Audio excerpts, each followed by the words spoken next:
Thinking about our aging leadership philosophy, feeling like they don't care about the youth? Pause. Think about it with intentional thought and consider where we go from here. Stay tuned and hear what Senator Barry and Griffin's perspective on leaping into faith leadership. Join our co-sponsors Dom Dev Enterprises and Page Investments and our friends at Islandese Realty, D1 Development, and Sammy's Chicken. Share your questions, your concerns, and comments on our Facebook and YouTube pages, and we will endeavor to answer you as we can. Stay tuned and be sure to share, and stay tuned and listen as we have these few messages before we start. Something to think about with Dale Happy Knowles.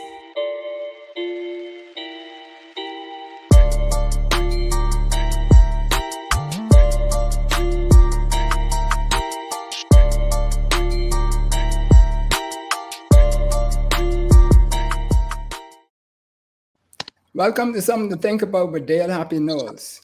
We believe that what we think, we become. What we radiate, we attract. And what we imagine, we surely can achieve. Let's change the narrative 242. So this evening, we have with us that very special guest that I mentioned earlier, Senator Barry N. Griffin. I think that's a junior too, right? Yes, I am junior, which is why I go by Barry N to distinguish from my dad. Yeah. Cool. So and that name sounds to be a big name too. You know, I mean, you always have big shoes to fill these days. That people who are doing big things, they have big people's feet to fill. Yes, sir. Yeah. So welcome, Senator, to the show. Something to think about. Thank you very much. Thank you for having me. It's a real pleasure to be here. Thank you. You're quite welcome, and it's our honor and pleasure to do so. So, a little bit of information that I was able to gather up on out of the enormous database on you, on social media, YouTube, not YouTube, well, YouTube too also, but the whole digital database is so big that could be a show by itself just to go through all of that. Oh wow! Right. You know, it was kind of daunting a little bit to pick out what could we pick out to talk about without it, you know, shortchanging you in any ways. And so what we know is that right now, your most prominent position in the country is the Vice President of the Senate. Correct. Right, which is a significant position, being what the Senate represents in the Bahamas. You are, as I understand, the youngest one to ever be the Vice President of the Senate. I'm not Correct. sure if that's 100% correct, but that's what I understand.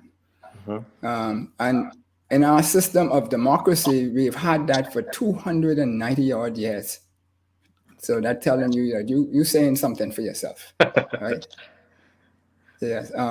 You also would have gone off to school and you've gotten 2 sets of degrees. Correct. 3 sets of degrees, 2 sets. So you have your LLB and honors from King's University, which is not a little rinky-dinky thing like, you know, what some of us went to. But you know, that's the big shot school. And you also were at St. John's, where you got international relations and economics. Correct. Graduate bachelor's degree. Correct. And those are significant. Those are accomplishments by itself for somebody as young as you, right, to do all of that. But it doesn't stop there, people. You know, is the recipient of the Queen Diamond Jubilee Prize. Now, you could probably explain a little bit more to the public about that as to what does that really mean. And the former chairman of the Progressive Liberal Party's former chairman of the Progressive Young Liberals. Correct. And vice chairman of the party itself. Correct. Right. And then corporate lawyer in corporate and commerce, and also a host of social and civic and community activities, of which I will let him pick out whichever ones he wants to touch on, because there's too much to talk about. Correct. Yeah. So welcome again. Thank you, thank you. And you just kind of went through my whole bio there. So appreciate that, I guess, for the viewers who are unfamiliar with me. Right. But yeah, I think you hit everything on the head, the kind of salient points. I want to go back just a little bit. I went to St. Augustine's College here in Nassau. You know, I'm a proud Saco. People like to, have their things to say about Sac, so I have to plug that in. I went to QC, so we know. Okay, so we're a bit of rivals on that end, yeah. So I'm Catholic by faith, and so after SAC, I would have gone directly into St. John's University in Minnesota, which is a Catholic school in Minnesota. There, studied international relations, economics, also took up entrepreneurship and Asian studies for my minor. During undergrad, I would have had that task to kind of figure out, what is it that I want to do after undergrad. I was considering business school, considering law school, considering going directly into the work field. Ultimately got into a very good university in the UK, King's College, University of London, which is a top 5 school. A lot of Bahamians would have gone there. So Lyndon went to King's. So Abou Turnquest went to King's. And so when choosing an institution, with that kind of history from the Bahamas there, I decided on King's. So what come in later, right? I mean, what we expect, we don't expect nothing lower than we talk about some big chiefs there. The comparisons that I would be up against. But, there you go. Yeah, no, but it was great going to King's there. I would have done pretty good in law school. I was president of the Law Students Association, the first Caribbean student to have that role. I was president of the Student Law Review there at King's. And that would have been my penultimate year. I would have been recognized as one of the top law students in the UK. It just happened that year to be the Queen's Diamond Jubilee. And as part of her Diamond Jubilee celebration, she gives various awards and prizes, around the country and the community to commemorate it. And so one of the things was to commemorate, the top achieving students in the UK at that time. And so I would have gotten a prize for that. And the award with that came with mooting before the Queen. So for those who don't know, mooting is essentially a mock trial, like students kind of put on a legal case. And so it was decided that I would be the lead speaker, which she would get to see. She didn't stay for the entire moot. And so when it was my time, she would have walked in and had an opportunity to watch some of the top students in the UK participate in a moot. And so that was an extremely interesting experience. It was a great experience having, the Queen kind of sit there and watch you do your thing. And so that was law school. Came back home. Before you go on back home though, I don't want you to just dismiss that as a coincidence, right? I mean, you are a divine man, so that came from above for you to be positioned in that time and space to be able to do those things. Because I mean, I sat with the Queen for dinner too, right? But I was in a primary school, grade 6, and we went off to play soccer in the UK as an exchange program. And part of that program was you go and sit with them. But the table was like from here. And they don't say from here because nobody knows where I'm at. But let's say almost the size of a football field. That's how it felt as little children. And she was way on the other end of the table. They had to relay to tell us what course she was on, because when she finished eating the course that she was on, everybody else had to stop. But that was my experience, to close to the Queen. But you had real thing, a real intimate experience. But I would have to agree with you. I am a man of faith, and so I do believe that things happen for a reason, and things kind of line up the way they should. So anytime in my life where doors are shut or things seem not to be kind of going your way, I always remember that things are lining up the way they should. And so I do, I kind of mentioned it as a coincidence, but now that you say it, things would have had to line up that I was at that institution at that particular time, and doing exactly what I did to be considered to, out of all the thousands of students who would have been in the UK at that time, to have that opportunity. And so after she would have watched the moot, there was an opportunity where we all got to speak to her. If I realized I was talking about this, I would have sent you a photo, but I have a really cool photo of her, she and I just kind of face to face, just talking. And one of the things that I really remember about that is that, I don't know if they briefed her beforehand that the young man she was going to speak to is from the Bahamas, but she asked me where I was from, etc. I told the Bahamas, and we had a really good conversation about Bahamian current events, things you wouldn't think she would be, abreast on. But yeah, so we had a really kind of cool conversation. Yes, well, you're in that space now where you will find out, if you haven't already found out, that a lot of things people do their research on before they go into certain spaces so that they can know who they're talking to. Exactly. Right? So I'm pretty sure they would have briefed her. Yeah. Yes. Cool. So as we move from there then, and may look a little bit more, we talked about that you have done a lot of civic and community work and so forth. You want to touch on any of the highlights of that? Because, I mean, it is lengthy.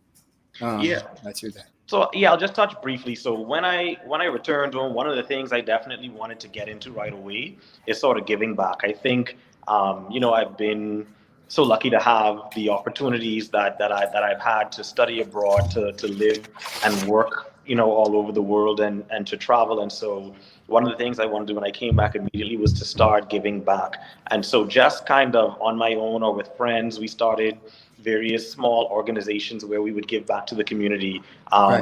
Things where we would donate items to schools. We would contact schools and find out what they need, and groups of young professionals would come together and satisfy those needs for schools. I have an ongoing partnership with Yellow Elder Primary, for example, with that, where we do things for the kids, and we always do something at Christmas time as well. Okay. Awesome. So that's a big one for me, and just other things. We provide meals in the community during times of need. We did a lot of that during COVID when people were not working, and so a lot of those things are just people I know coming together. When we find that there's a need in the community, we satisfy it. We were thinking about kind of organizing it more formally, but we kind of like the informal way that we do it, just kind of helping people out and not really doing it for the recognition, but just to, because we've been so lucky, be able to sort of give back. Yes, awesome. Now, I think you're about the same time as when somebody who walked this out was really powerful in the lives of everybody. And then also we have Sir Lyndon, I think, would have started somewhere around the time when you getting your foot down. So like I say, I keep coming back to this, I'm looking for some big things in the long run, because I know somebody who is a cheerleader of yours who worked with me for a bit, and we always used to talk about her Barry. So, yes, sir.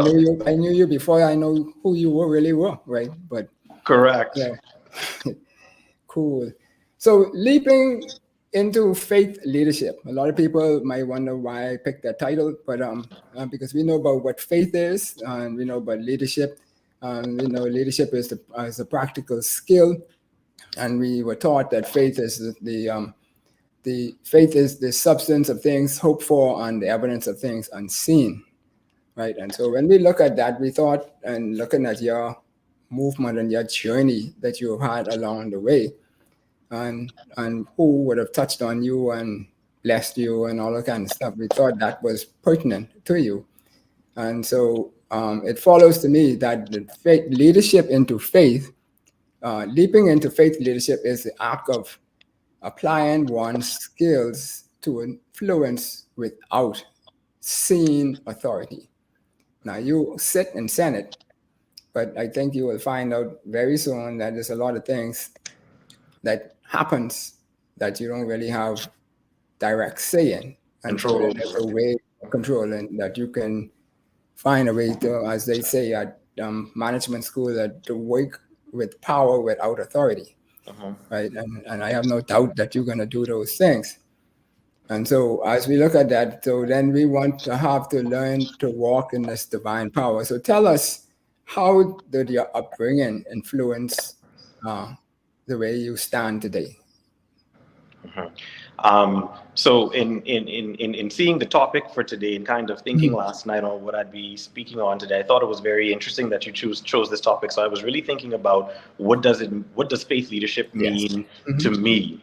And so I love your definition. It kind of really coincides with what I thought of. And so combined with your definition, for me, faith leadership is also leadership based on faith. Faith in God that kind of makes the work that you do good. And so if you are a leader who decides on things based on faith, at least in part, then the work that you do would be good work. And so faith leadership is something that I aspire to every day, and I think all leaders should aspire to have that faith in God, so that the works that we do, the decisions that we make, the conversations that we have, they're all good works for God. And so how my upbringing would have shaped me into this kind of faith leadership would be twofold. I grew up in a Christian household, and so attending church. I'm Catholic, going to CCD, which is Sunday school, but we have it on Saturday mornings. So I was an altar boy up until I went off to university, and big member of our church's youth group. And so all of those things would have informed my faith. And so even at the times in my life when, for example, I went off to college, in particular in law school, where I didn't go to church as much, your faith still informs your daily life. You still find the time to pray. You still find the time to read your devotions and give God his due, so that everything you do in your life, school, work, all of those things are based on faith. The other big thing that influenced my upbringing, and you may know a little bit about this based on the lady you said you used to work with, who happens to be my mom, is that I have really supportive parents, and I have a really supportive family who really pushed, I would say now that I look at it, pushed excellence and pushed hard work, just sort of every step of the way. My younger sister and I now, we kind of joke with my mom that she was kind of our momager, kind of our manager, because everybody's mine too. Exactly. They were the kind of parents that once you kind of told them what you wanted to do, they didn't decide a path for us. They would allow us to choose our path. But once we chose that path, we would have conversations about, okay, how do you want to make this a fruition? What is it that we have to do? What are you going to do? What do we as parents need to do to support you? And they would literally help us put that plan in place, and they would ensure that we stuck to what we said we were going to do. So from a young age, being an ambitious young man, I kind of set my course on what I wanted to do. But I don't think I would be here if I didn't have the upbringing in the household that I did to nurture me and to support that. My parents were my taxi drivers, in high school, when you had junior achievement and speech and debate club and gentlemen's club and this club and that initiative and church this and all of that. They really had to value what you were doing, to take time out of their busy lives in order to help you fulfill what you wanted to fulfill. And so I really had parents who required that and supported that every step of the way. I remember, just helping me to fulfill that sort of every step of the way. And that was very prominent for me during high school, in particular grades 10 through 12, where my academic and extracurricular schedule got busy. And I saw it repeated again with my younger sister, where they put the same sort of time and devotion into that. So that was a huge thing in my upbringing that today I'm very thankful for. And that I now realize a lot of other young people didn't have.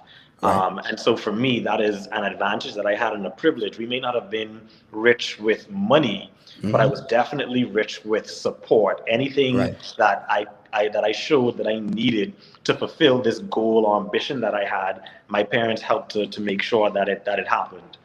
Right. Awesome. And so you talked about your mom. I'm not familiar with your dad, but just highlight this one scenario.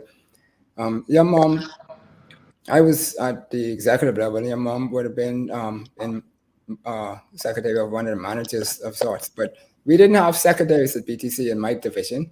We had managers of the bosses, or as they used to call us bosses, but we weren't the boss. They were the boss, right? And they were the ones who guided us and directed us and made sure we were doing what we were supposed to do and what we weren't supposed to do and all that kind of stuff. And so she took it on her own when she met me, when I transferred to that division, to be that person that you just spoke of for me also. And so, then I had a team, a person to support me. And I find that too many people today don't have access to that.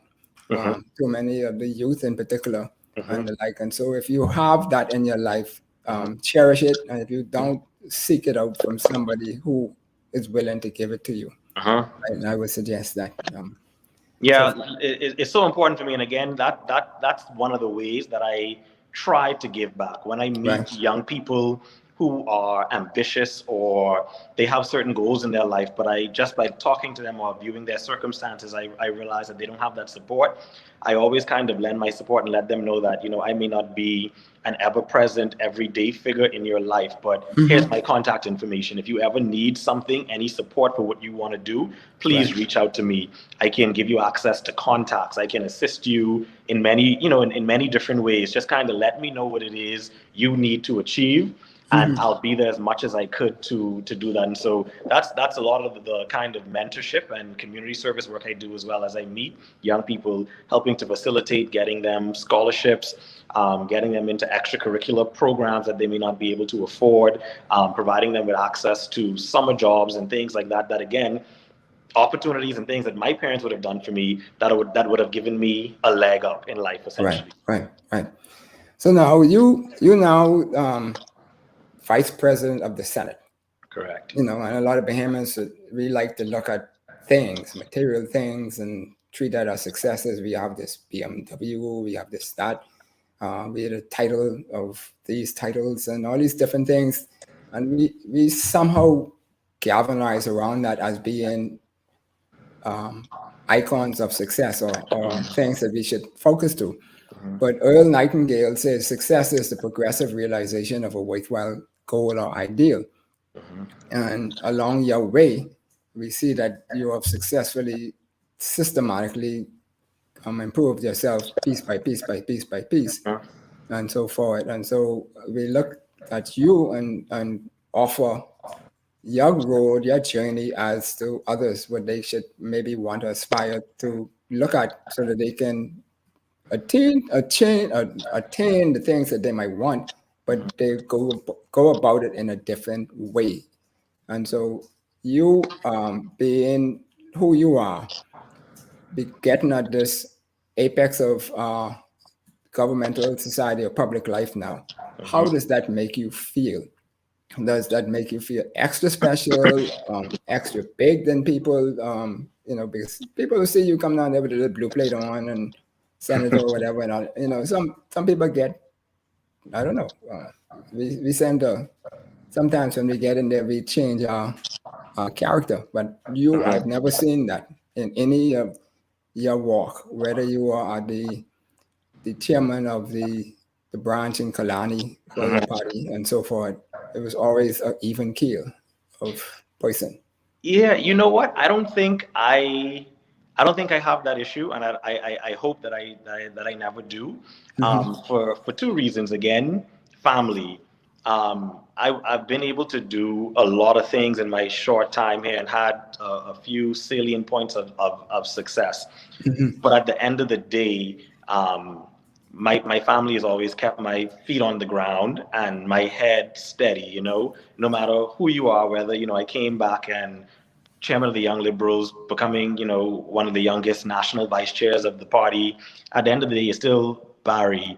And even in the game of this sort of political world, I think it behooves all of us to realize that we're just here to be representatives of the people. And again, going into that faith leadership, if you are in it for the right reasons and you're led by faith, that kind of keeps your feet on the ground. And so I've never had that issue of kind of not being grounded. In addition, kind of something just personally to me, in my mind, and I think this is a good thing and a bad thing. It tends to be one of my faults as well. I'm always on to the next thing, and so there may be a success, but I never rest on it or think on it for too long, because in my mind I'm always on to the next thing. And so while being appointed to the Senate is right now one of the greatest honors of my life, and I appreciate it, and I value the position that I now hold. For me, I am a senator now, and so it's for me thinking now, how do I use this position to advance policy objectives for the Bahamian people? How do I advocate for the many people that I've met over the years as I traveled the islands as Young Liberals chair, as a vice chair of the party, people who have confided their problems and their issues in me and told me why they're voting for the Progressive Liberal Party. How do I now be a conduit for them now that I am in a seat of power? And so for me, it's not the blue plate, the blue plate, or as Rodney Monka would say, the two meats in the Senate. You know, for me, it's really thinking, how do I use this position to make a change? And so things like that always keep me grounded. I'm really focused on the role that I have now and how I can use that to do some great things for our country. Yes, and we look forward for that, and you being a channel of osmosis to many others who might not have that same mindset. Correct. Because it builds a lot of things. But we'll touch on some of those things that you talked about, those initiatives that you would like after the break, which we're coming up to very shortly. But tell us though, why do you think they selected you as the vice president? Senate is one thing, yes, you're very young and not, but then they selected you vice president. I know that's putting you a little bit on the spot, but if you were looking at it from somebody else's lens, what would you say about you? So I would have to say that to get the true answer to that, there's one man you have to speak to, and that's the Prime Minister. Right. You know, because I'm not going to lie, I did not know that he intended to support me to become the vice president of the Senate. I learned of that, I think, about 2 or 3 days before the opening of Parliament, where we were in a caucus meeting, and he indicated to the entire parliamentary caucus, you know, who he would wish to support for Speaker, Deputy Speaker of the House, President, Vice President of the Senate. And so that's when I learned. And so I think to get the true answer, you would need to speak to the Prime Minister. But what I would say is that he's always had a commitment to ensuring that young people had an important and a visible seat at the table. As chairman of the Young Liberals, I worked very closely with now Prime Minister Davis on a lot of party initiatives, and he always said that there is a place for every single one of you in government. You may not get what you want, but if I'm Prime Minister, there is a place for young people at the table, and he will ensure that young people are at the table. That translated again, I moved on to become national vice chair of the party. Other young people would have moved up in the party. And so that's one aspect of it. I think having young people who he has confidence in, that they're not just bringing their youth, but there's some resume behind it. There's that he can rely on. So in addition, in the party, I've held many roles, including chairman of our constitutional committee, for example, and other committees. I've advised a lot of the MPs, the now cabinet ministers, on various policy initiatives inside the party. And so I think that he can rely on me as a source that he can trust, someone that he knows has certain skills and acumen that would be worthwhile. I would say also that the president of the Senate, who was appointed, similar kind of thing, a party supporter, but someone who is behind the scenes working, people who have dedicated, a number of years to assisting while the party is in government and outside the government. So I think he had trust in each of us who he would have supported for these various roles, that we would be able to execute them, and not just make him proud and satisfied, but make the country proud. But like I said, for the real answer, only Mr. Davis would know. Yeah. Well, one of the key words there, what I seeing between both of you actually, as the president and the vice president, is integrity of what you all bring to the table. Correct. Whether it's not going to be just like a yes sir, yes woman No. thing. It was some of the way you all say, and that's one of the things that drew me to you when I first met you. Correct. When I was invited to one of your progressive young liberals meeting by Terence Bethel, Yes. who was trying to cohort me into doing some things that my character does not necessarily Allow. lend to, Okay. which is to be in frontline politics. But anyway, Okay. so such be it is as it may, as they say, or something like that.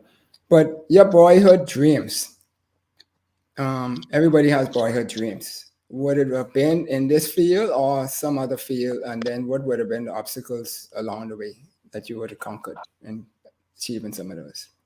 Help the youth out there to understand how they could get their dreams and then they could conquer the obstacles that come along the way.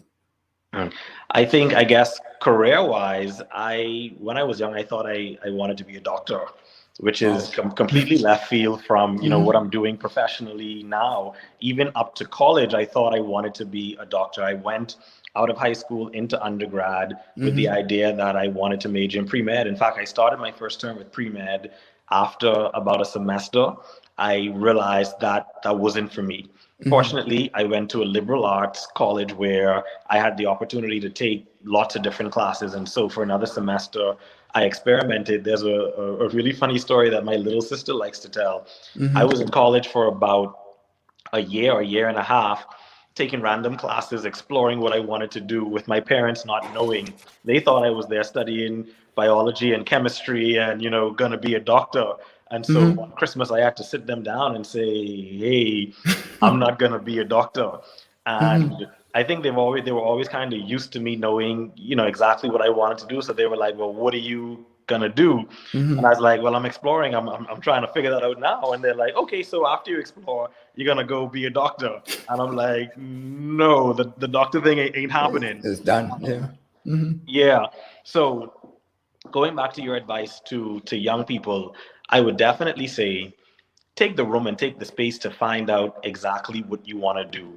I think society pressures us to lead certain paths and to do certain things.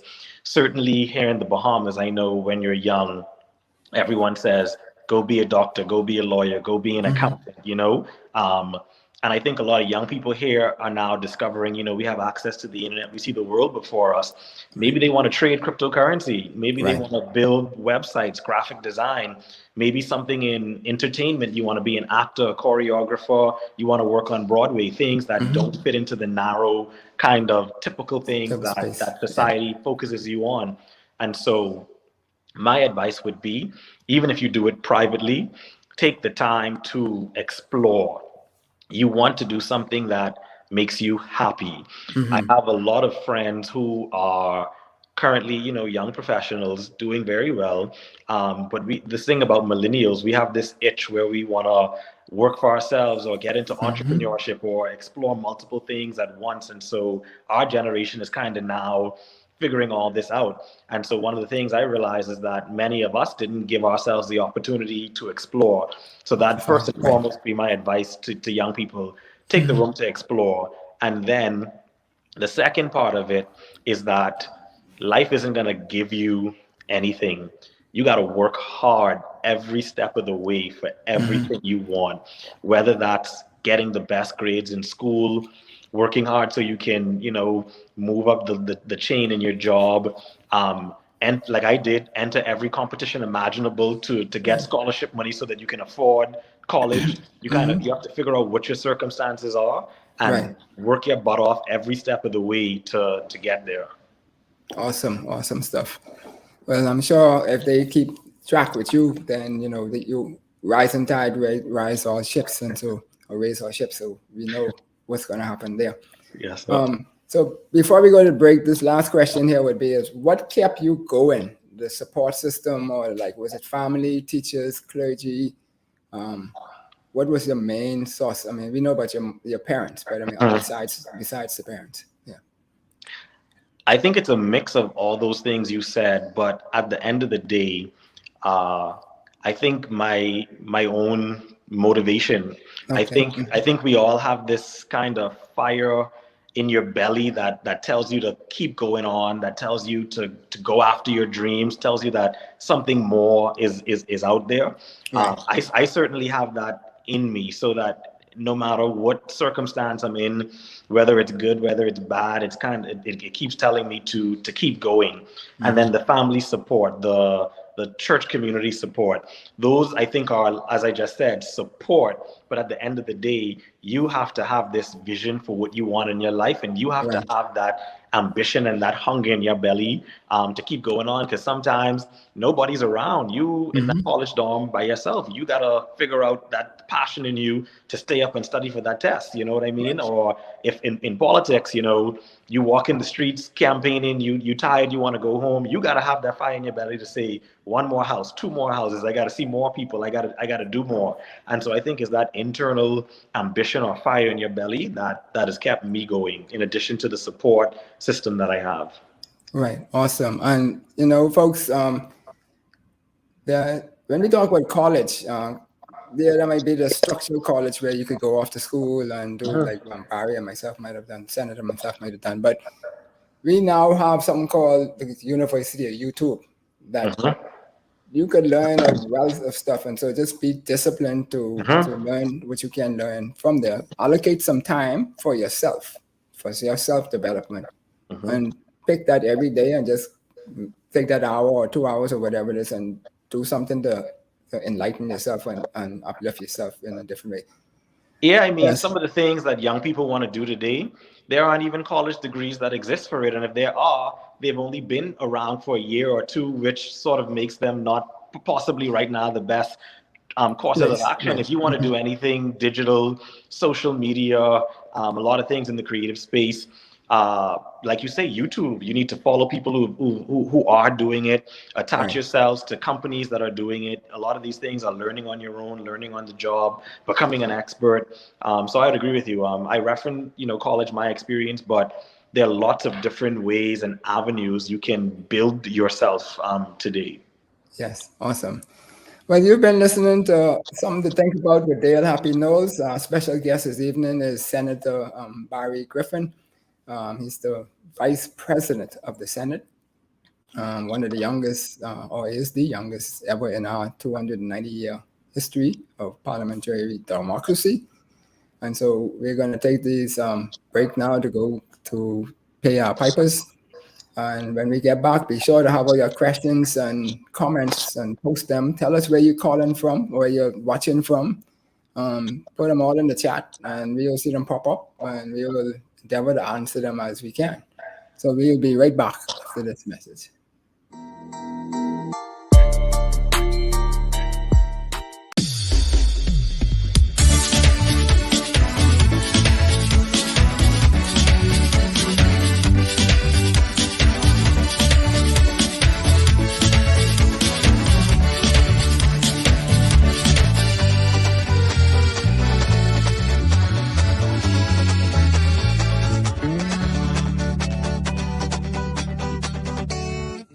Sammy's Chicken. There's nothing like it. ID star, God of 242 Elite, and I just want to tell y'all all about a great experience crossing Orlando this past month. We had some fundraisers. We want to thank everyone for reaching out to us. We want to send a special thank you to our coach D, and Knowles. He really did well taking care of us and looking after us for the past month. Everything that we did, it was awesome. We had really great experience. We played plenty games, man. We really played a lot of games. We had some scrimmages in there. Felt like I was in school. We wake up every morning for mobility. Right after that, we probably go do some ball handling. If not, we have game right after. He's putting in about 2-3 games a day. I'm telling you, we play him about 3 to 4 times a week. It was a really great experience. It was well worth it. And I really hope that we continue the ball. I just want to ask anyone that's out there in Freeport or probably just in the Bahamas, still in school, trying to play ball, build on your skill. D1 Development is a really great program. Y'all should try and get out at it. But 242 Elite is a really great traveling program.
Welcome back to Something to Think About with Dale Happy Knowles.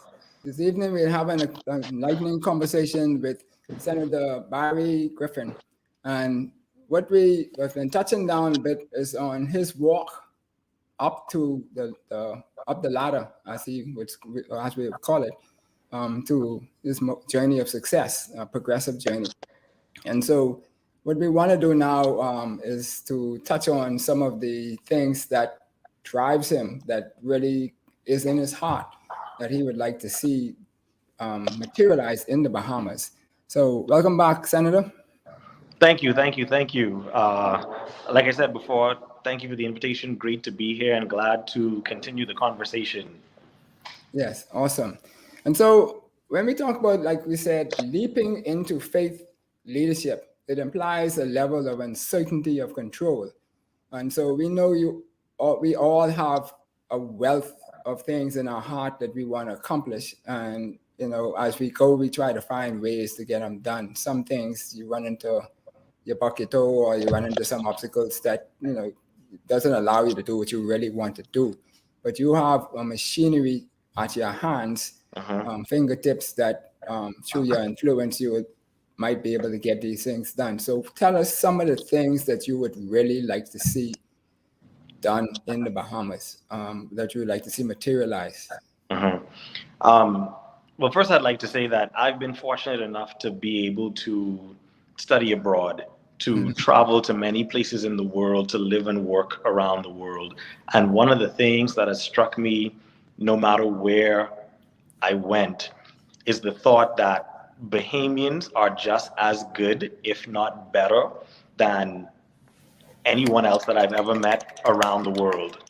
Bahamians are insanely intelligent, enterprising, innovative, and the only thing that separates Bahamians from a lot of people around the world is that opportunity, is access to resources.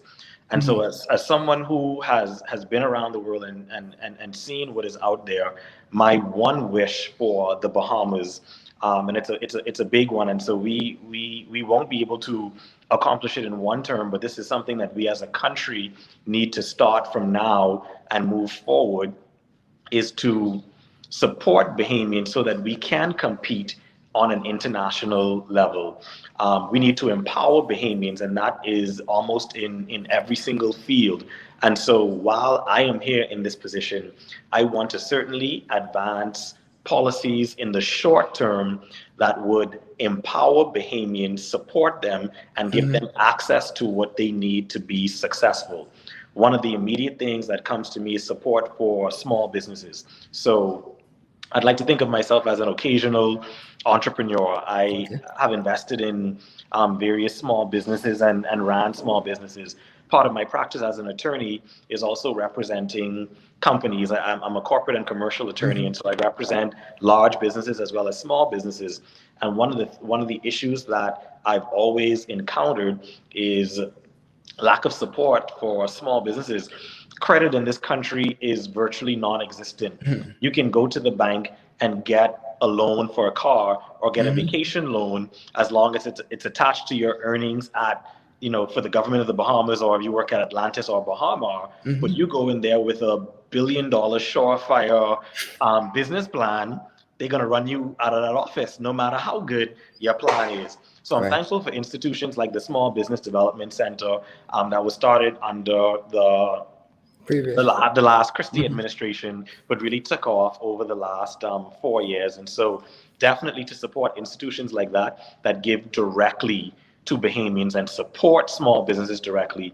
Want to expand on that, want to expand on the entrepreneurial fund, want to even make it a little bit more local so that maybe we start at a younger level, empowering university students and high school students to start small businesses, go into the mom and pop stores that already exist and help them to improve their processes and connect them to global sources of services and products and things like that. So small business support is definitely one. Housing support. As a young person, and I think every Bahamian can attest now that housing is becoming out of the reach of the average Bahamian. And Even whereas those a little higher than average too. Yeah. exactly. Back in the day, a couple like my parents, 24 and 25 years old when they got married, were able to walk into the bank with,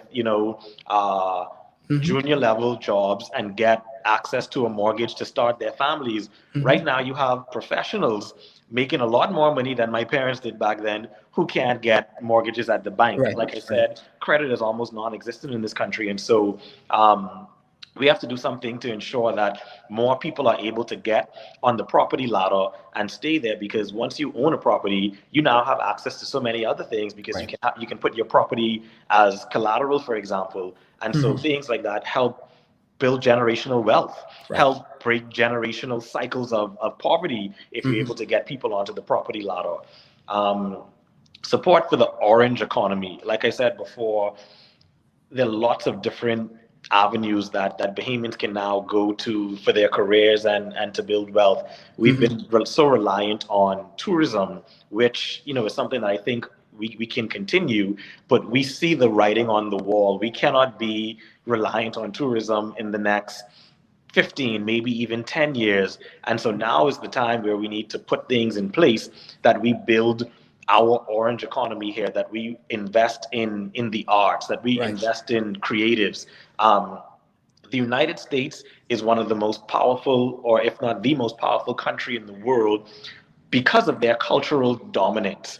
The United States doesn't make things like China. The United States exports its culture through music, through art, through TV shows, and so that's how Right. they're able to stay dominant. Jamaica, another example of a country that is small by Right. comparison, but their cultural dominance in music in particular and other things around the world cannot be denied. We need to invest in Bahamas so that we sell brand Bahamas, so that we sell Bahamian ingenuity to the world.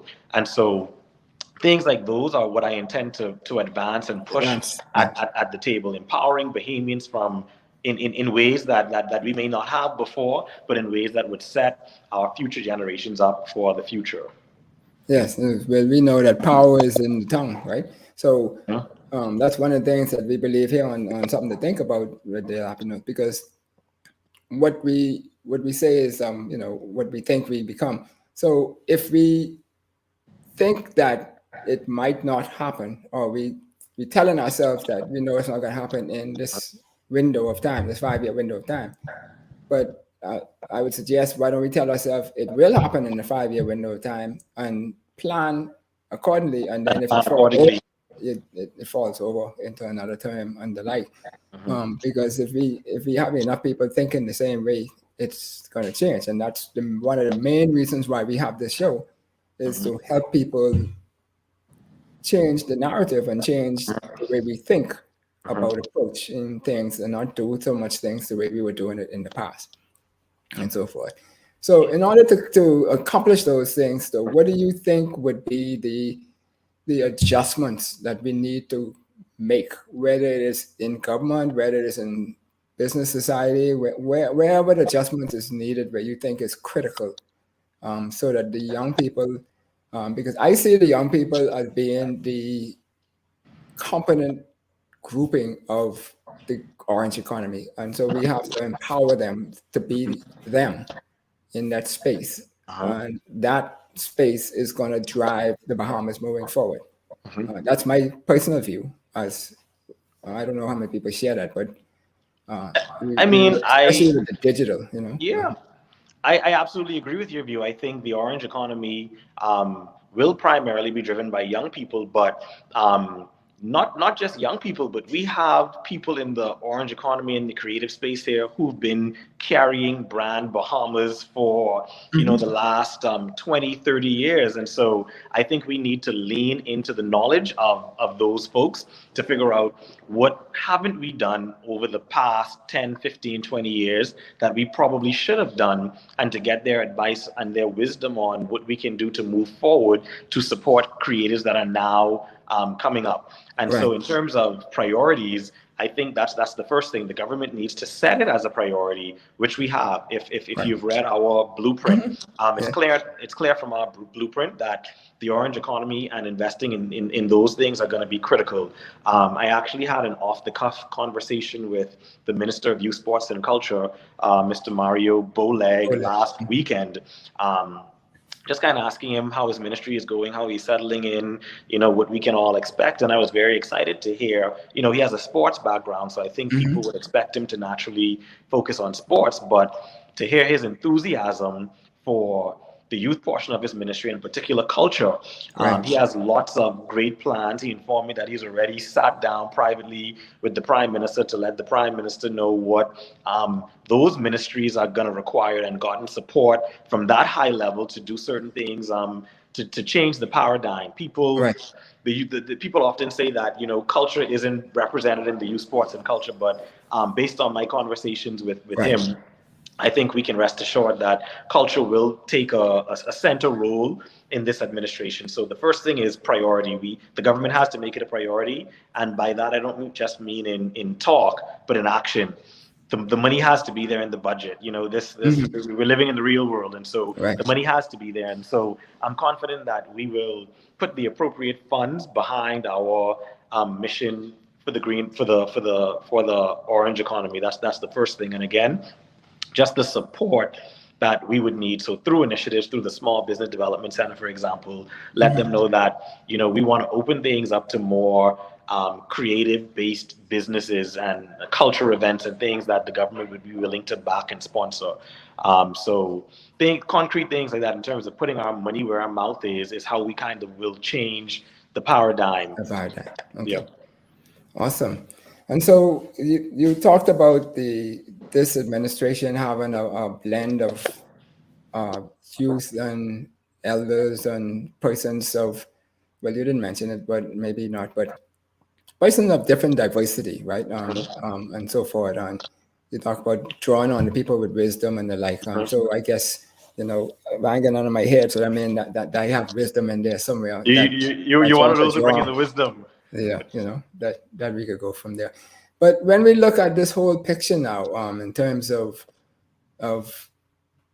jump-starting or igniting power base, which I consider to be the youth, when we have persons like yourself in positions of authority or public positions, how do you when I say you, I don't mean you specifically, you only, but everybody in that space who are young, leverage your office to be an icon for other youth, to be able to want to be motivated to or inspired to do more and get involved in a lot of these programs, so that a whole diverse thought goes into something and not just, they out there doing this and that, you know how to talk to us.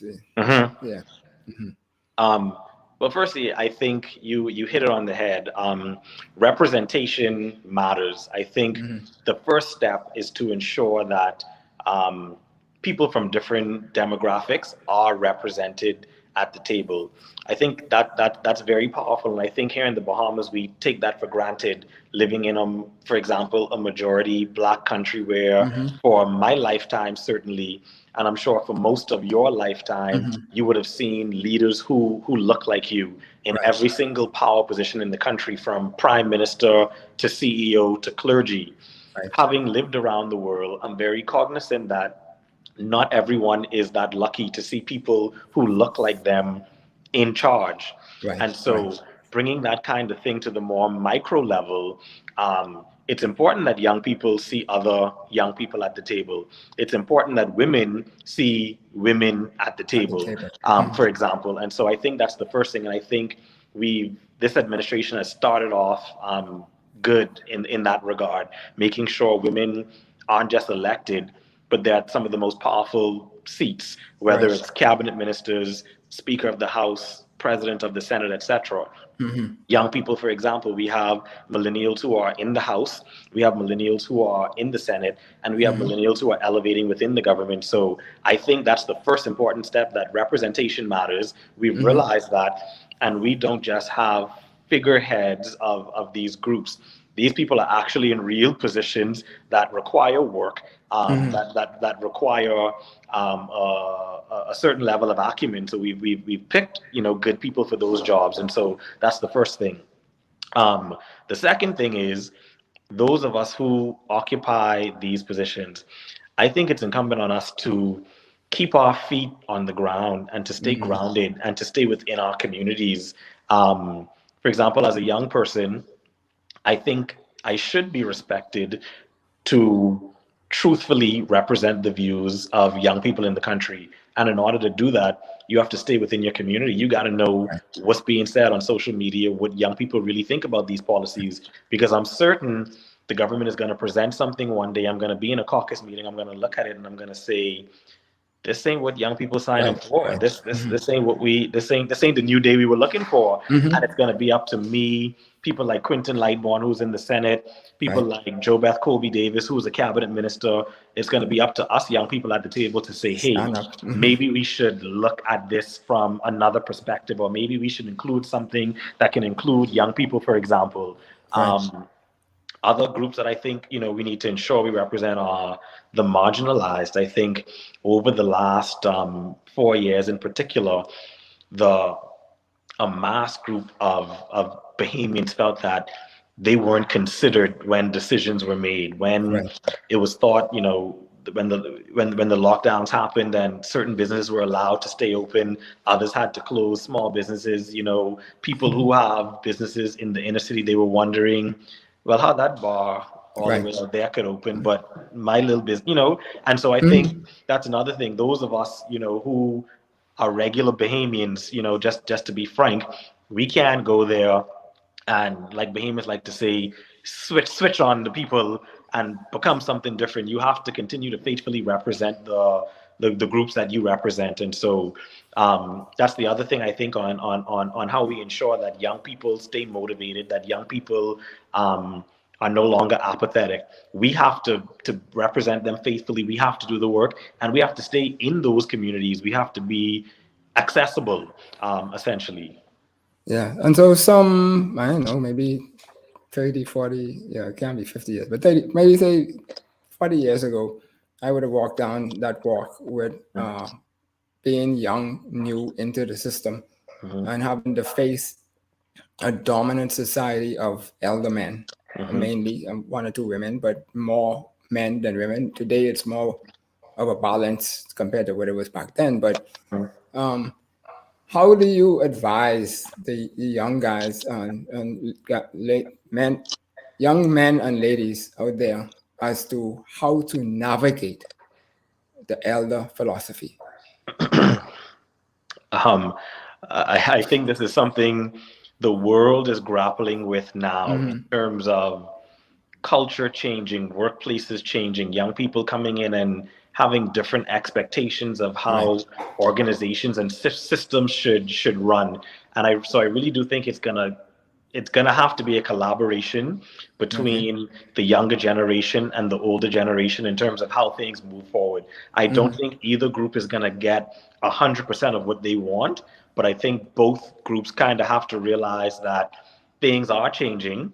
They may not be changing as fast as I think young people might want, but it's going to be a lockstep kind of working together. So that's the one thing. I think young people, and I've had to learn this, especially in the political arena. I think young people are gonna have to realize we come from a generation, this sort of instant gratification generation, where we want things to almost happen right away.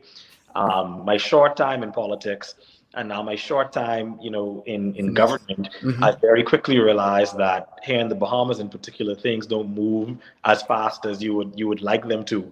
Things that you would take for granted or think everybody is kind of already on board with, you might have to drag some people and some systems along.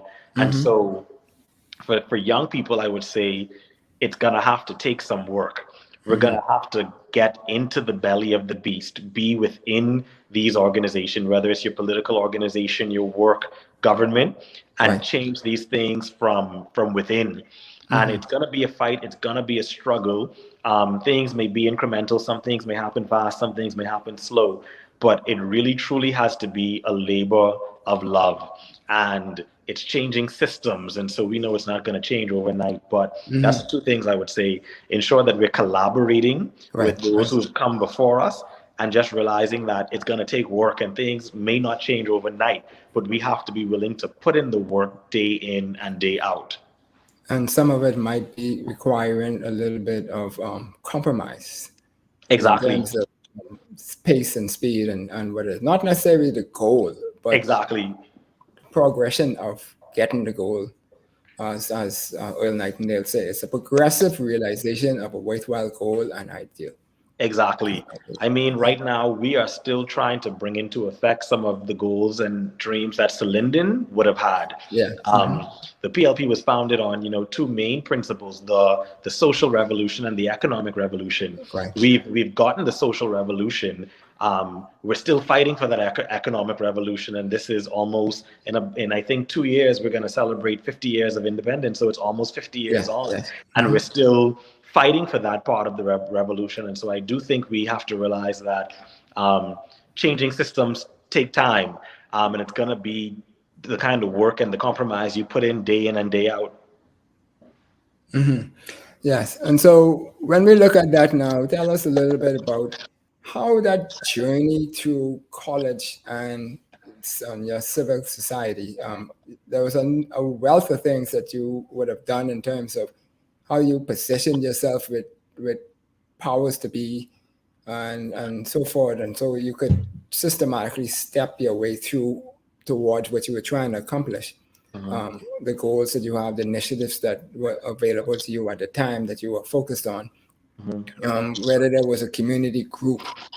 A lot of us, we look at it and we want to do everything by ourselves, whereas there are communities and there are groups out there that we could leverage and so forth. You mentioned, well, obviously one of the big unions is the PLP and FNM, but I call them unions, but in a sort of way. But there are groups and there are organizations, whatever it is, whether it's Girl Guides, Boy Scouts, brigades, GAA, whatever it is, that there are things that can help people. How do you help encourage people to navigate or to fix themselves to those things? Yeah. I would definitely say take advantage of every opportunity you have to build yourself personally and build yourself professionally. It would really depend on what your personal goals are, which organizations you join, which groups you decide to affiliate yourselves with.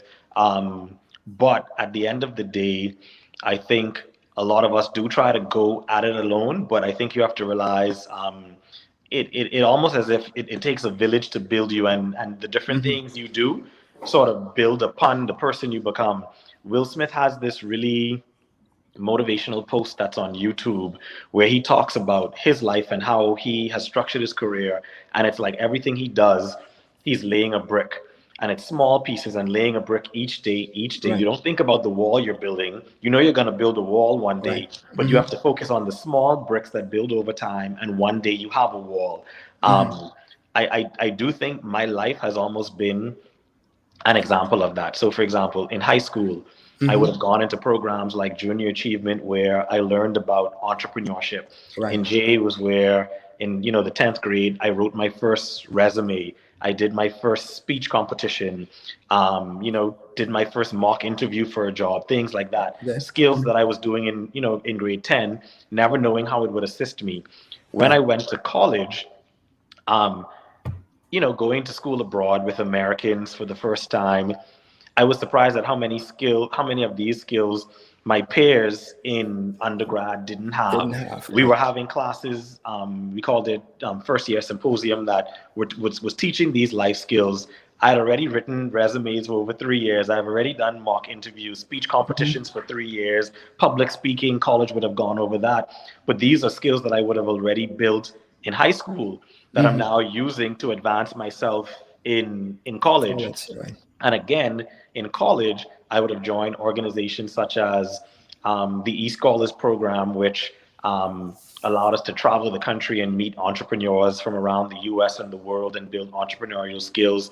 I would have done mock trial in the US, as someone then now considering I might want to go to law school, doing mock trial, which is the mock law competition in the US, building myself. Little did I know I would go to law school. And in the UK, they have mooting, which is the UK version of mock trials. So I would have gone to law school with a certain level of practice in mock trials. And again, that would have led to the opportunity in being able to moot before the Queen. And so you're building these blocks and these foundations that you don't know, you know, speech competitions in grade 10, to mock trials in undergrad, to mooting in before the Queen, to now speaking in the Bahamas Senate.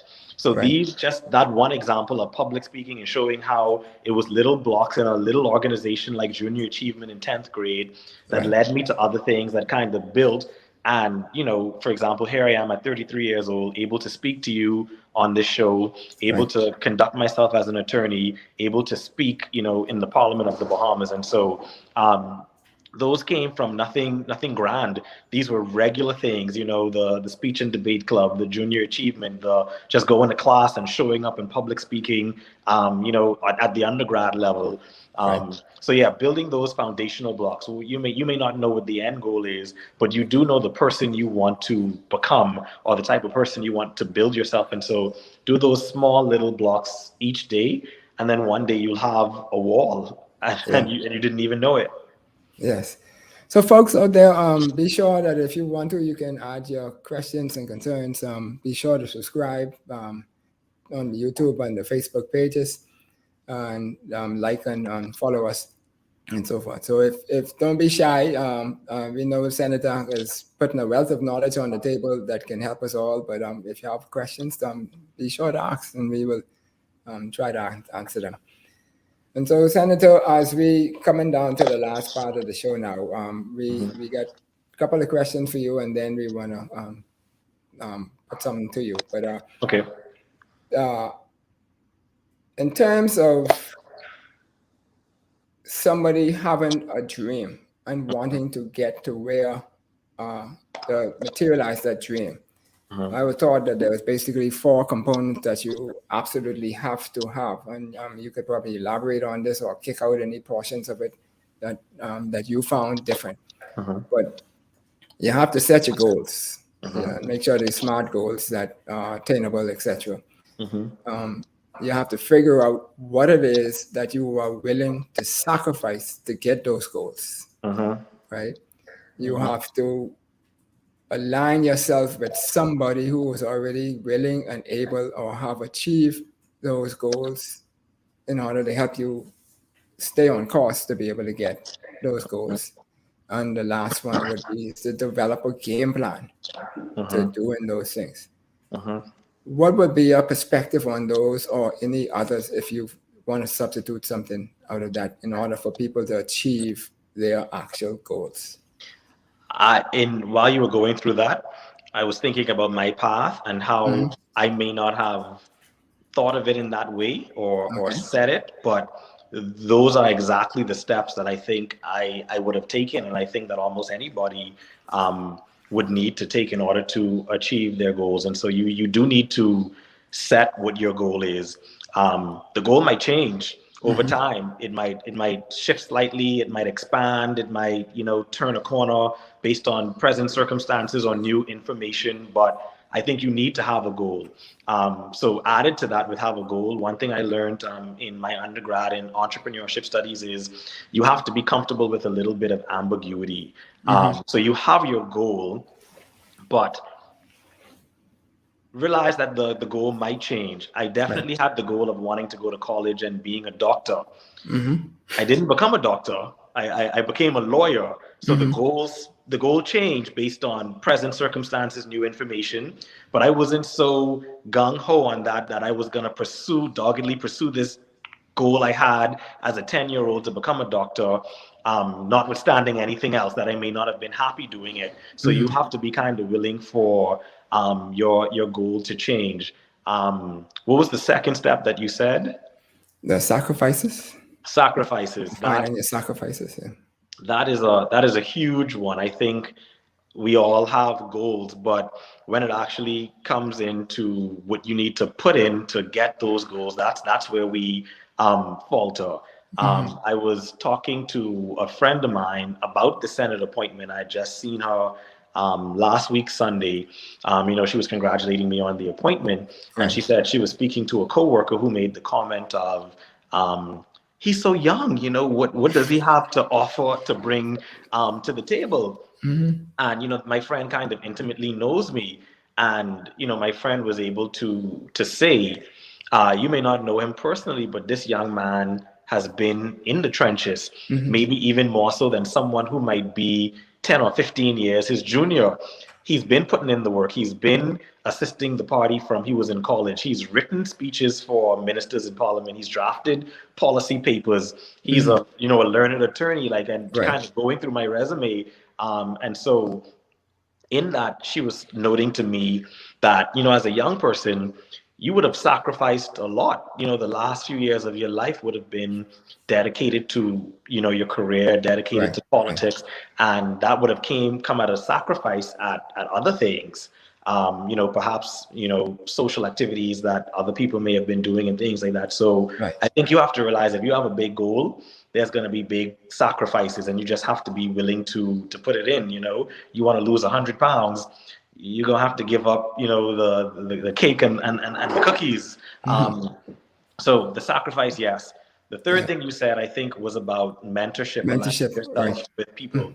I absolutely agree with that. And to expand on that, something that I think is important that I've done in my life, along with mentorship, I think you need to create the kind of network that you want and need to achieve your goals. So having great mentors is absolutely important, but to me, having a great network is almost even more important.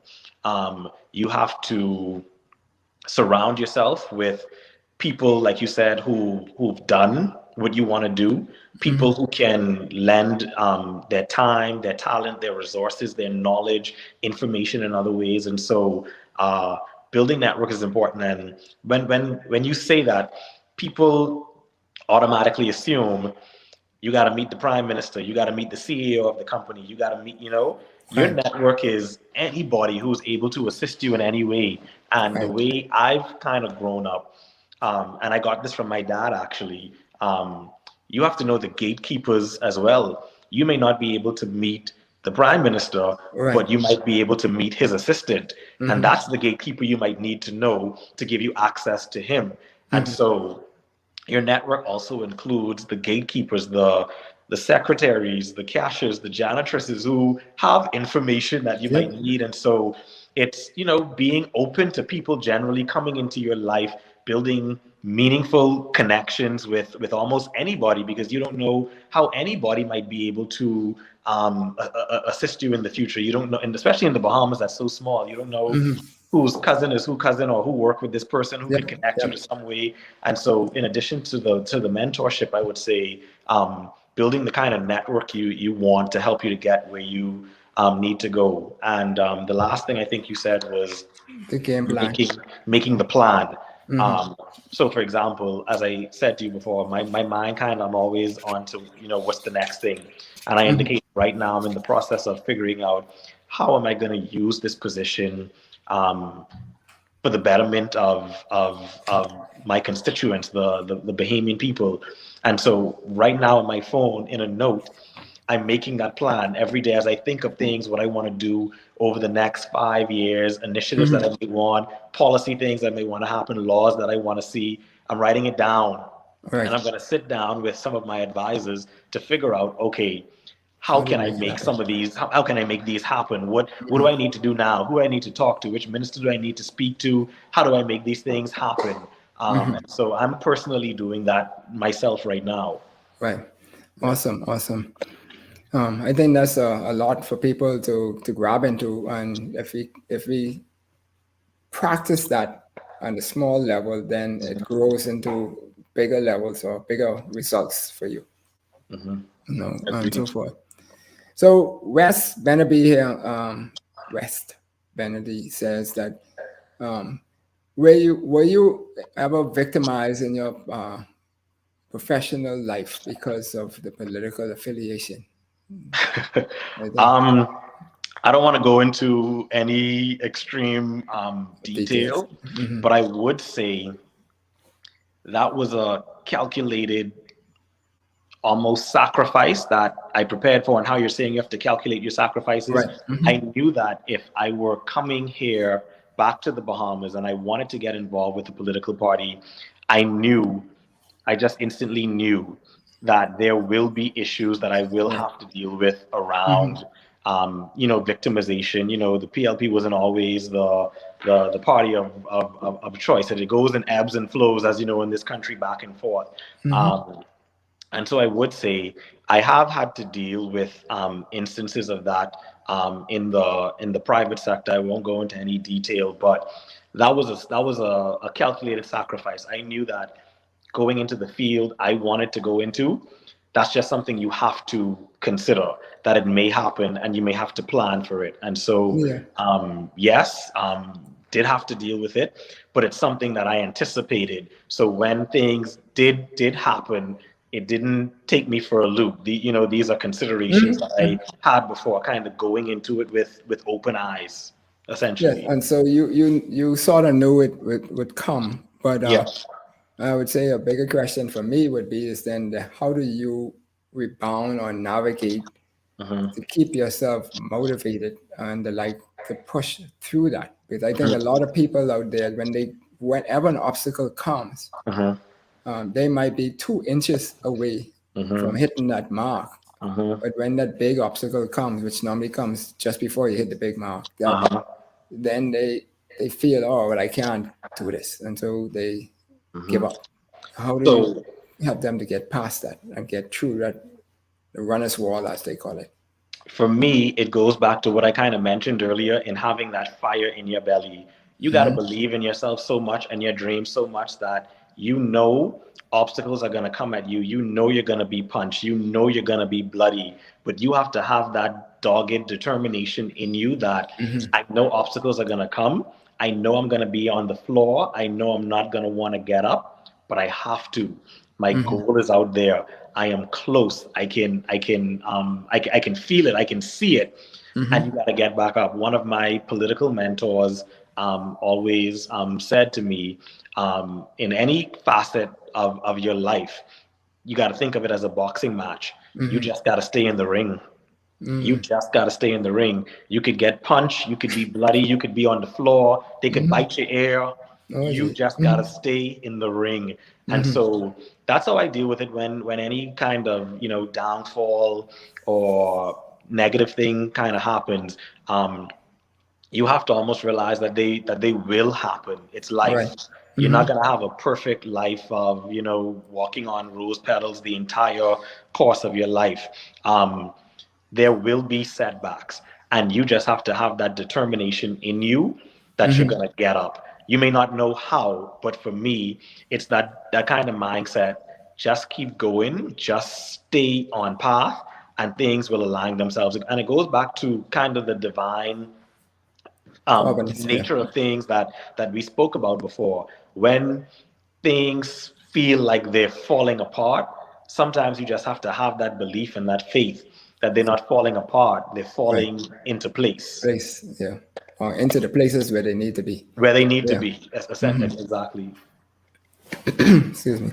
Yeah, so Senator, we don't know time on this show too well sometimes because we're now well over the hour that we talked about. And so as we wrap up now, I would like you to, if there's anything that you would like to say to the youth out there in particular, or the public in general, and that you would like to share with them in terms of anything that's on your heart. Yeah, not a Baptist sermon, but I mean, I wish I had that preaching spirit in me, but I'm not a preacher, so I'm not gonna sit here and sort of quote scriptures. But something I said before on the show just now that really stuck with me, and I'm glad you asked the question to sort of bring it out. I honestly and truly believe that Bahamians are some of the best people in the world. We are among, I've been all over the world. I've met people from every, almost every nationality possible, lived all over the world, worked around the world. And at the end of the day, I know within my heart that Bahamians can compete against anyone in the world and be successful. And we see that with a lot of prominent people now, like the Buddy Heels and the Right. Shawnees, who are doing extremely well around the world, the Myron Rules. And so I know within my heart that we have it within us to do anything our hearts desire. And it's just up to us to keep that fire in our belly, fighting the systems here, pushing for improvement, so that we will be in a place as a country where every Bahamian can live up to their true potential. I hope that over the next few years in this position, I can be a conduit for that. One of the faith leaders who helps to truly bring about the true empowerment of Bahamians. And so to anyone listening, I would just say, feel free to reach out to me if you have any ideas, any things you want to see happen in government over the next few years. As we're debating bills in Parliament, if you have suggestions for amendments, things you would like to see, please feel free to reach out directly to me. You can follow me on Facebook at Barry N. Griffin. You can also follow me on Instagram at Barry N. Griffin. I answer those personally, and so please feel free to contact me. To young people who need any advice or guidance, or you might just want to come and check out the Senate and see how it is. Meet a couple of the other senators. You may have interest in politics or government or law, or you just want advice. Again, please feel free to reach out to me on those social media channels. And so yeah, that's what I just kind of want to leave with. I do believe in our government. I do believe that our leaders' heart is in the right place. I do believe in the manifesto that we published, the blueprint, and I truly hope that we stick to it in terms of affecting change for the people. And people can rest assured that I will be one of the people at the table ensuring that we stick to the promises that we've made collectively to the Bahamian people. Yes, awesome. Well, we're looking forward to some great things coming from you. I mean, all the stars are lining up. We talked about that at the beginning of the show, some of the stars and so forth. And so we encourage you to continue to be that beacon of light in this new day, as the PLP has coined it. And so, but we know that none of these things happen in isolation. And in your growing up, there was a gentleman who, when he saw that your name, that will be a guest on the show, he said to me, be sure to share his love with you, and that is Marco Roll. Yes, sir. I'm sure that he talked about you and in church, and yes, sir. and the rest of those. Like I said, I was an altar server. We served on the altar. He was, yes, Holy Family Church. Yes, but we have one person who is near and dear to my heart, who is a fighter, a freedom fighter, and took leave from her dad, and more so, I would say, her mom, in terms, and she's been around forever. At least that's the way it seemed to me. Whether it was fighting when I was in school or later on in Parliament. And that is Honorable Glennis Hannah Martin. And so she sends her love for you also. Yes. And we have a statement here from her that it says, I met Barry when I first served as Minister of Transport.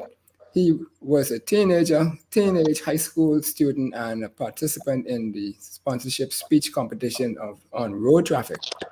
He won, and the rest is history. He is an articulate and highly intelligent young man with a passion and drive to serve the Bahamian people. His story is just being written. You hear that? Just being written. Yes. I mean, everything that happened just now, or we already do, that's small. And the best is yet to come. By the way, he lives in her constituency. Yes. Yes. Oh man, that is man, you're gonna make me get the feels here right now. Man.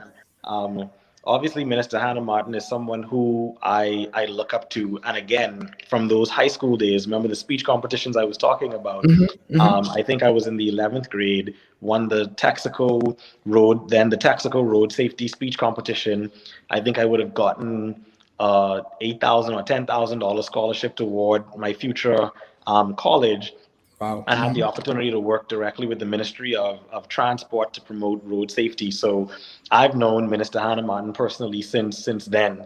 I've always looked up to her. And so you only could imagine how it felt for me coming back from law school, joining the, getting more involved with the PLP and being able to work directly with her. And now sitting, think of like how full circle this is, having worked with her as a summer student in her ministry and now sitting in the same parliamentary caucus as with her. Again, that's only God. That's something divine. And so, I look up to, I appreciate her, all the support and advice she gives me. And yes, I am a constituent. And so I look up to her in that way as well. So, Mrs. Hannah Martin, if you're watching, thank you so much for that, the very kind words and the tribute. Yes, awesome.